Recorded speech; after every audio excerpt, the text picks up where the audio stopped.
It's always a good time. No matter what time of day, it's always, I got to work on that. I got to workshop that. We are thrilled to welcome the Digital Marketing Director. Wow, that's a very official title for you. Yeah, that's... Man, Ronnie Singh, also known as, much more affectionately, Ronnie 2K. Welcome to the show. Welcome back to the show.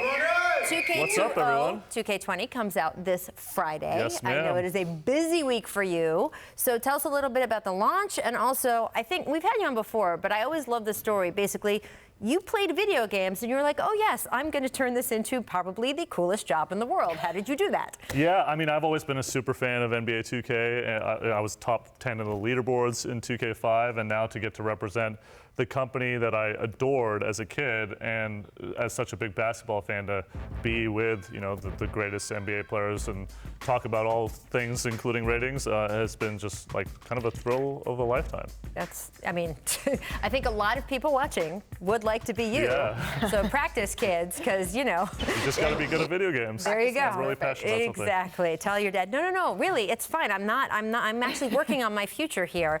Look, we know that as much as we, the fans and gamers, are interested in the ratings when they come out and the game when they come out, who's the most interested in the ratings when they come out? I mean, I think bar none, it's the NBA players themselves. I mean, the amount of passion that is considered over this one number, it's kind of insanity. And low-key, let's not make this a big thing, but that number changes over the course of the year. So it's not like, you know, you're stuck at this number. If you want to ball out and you want to get your rating up, which a lot of these guys have talked about wanting to do, it's in their hands, which is pretty exciting. What do you think, Nick, when you see we're flashing the top 10? So we had 1 through 5, now this is 6 through 10.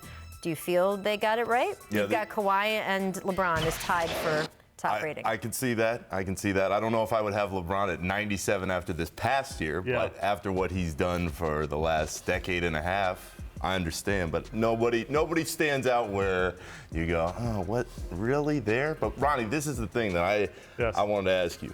All these guys know what their rating is. Who's the most pissed off guy that you've ever dealt with about what that rating has been? It's funny, every year it's somebody different, and it's guys that have just been really passionate about our game. I mean, somebody that got really upset at me, who I've always been friends at this year, was John Collins, who's been a huge 2K fan, talked about it. He was really upset this year, and he's still upset. I think he was an 80.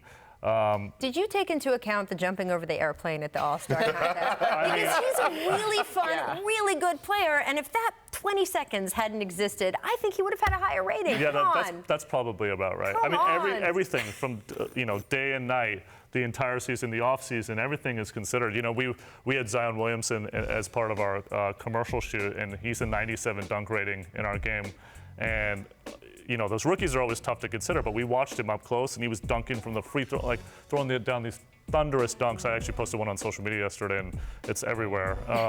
But that's what we have to consider, all facets of the game. And speaking of rating rookies, I mean, how do you go about doing something like that when these are guys that, yeah, maybe they balled out in college, maybe they were the #1 pick, but what's the process when you don't know necessarily how that translates to an NBA game? The great unknown. I mean, injuries, a lot of things that we can't have to sort of kind of guess and factor and think about a lot of the attributes and potential and all of that stuff.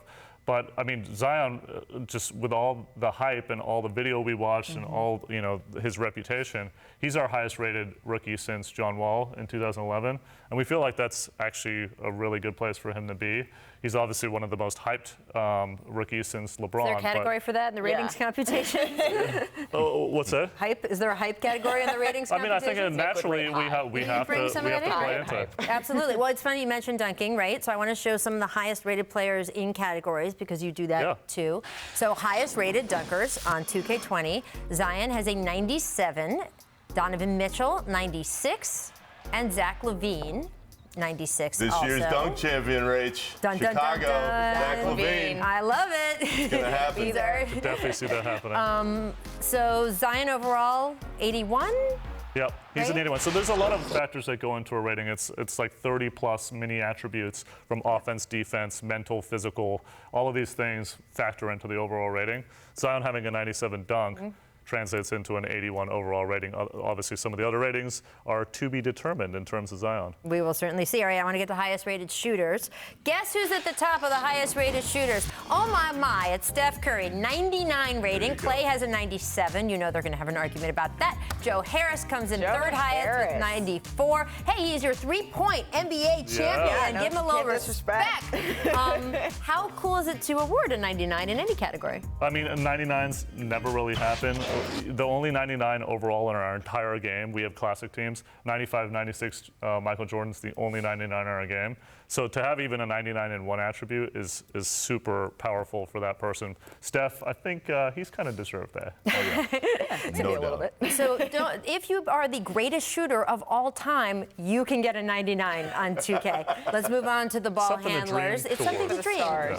You can dream for Ronnie's job or that. You can decide yourself out there which is more likely for you. Kyrie rated 97 when it comes to ball handling. Steph and Harden coming in at 96. Nick, do you agree with Ronnie's and his staff's decision making? I do. I don't see anybody who should be above where they're at, and those are the three guys when you talk to players who always come through handle-wise. But here's my question. Looking at the top 5 in ball handling, how is it that Damian Lillard is not in that top 5 rating? I'm sure he's watching. I'm sure he's upset. I don't really I guess who would you trade out? But how did that decision come about? There's another guy who's very passionate about his rating. I'm sure he's watching, and I'm sure he's furiously texting me as we speak. Don't worry, Oakland love. I got you, Dave. I'll let him have it. So I got to know, if the tables were turned, you said, hey, these guys come to you and beef about their ratings. So if the tables were turned and you and your guys had to rate you as a basketball player, not a 2K player, but as a basketball player, what would your rating be? I'm really scared that some of my celebrity game footage is about to play. I would be low 80s. I got a little bit of a dunk. Okay. You know, like I can shoot a little bit. Thanks for watching ESPN on YouTube. For more sports highlights and analysis, be sure to download the ESPN app. And for live streaming sports and premium content, subscribe to ESPN+.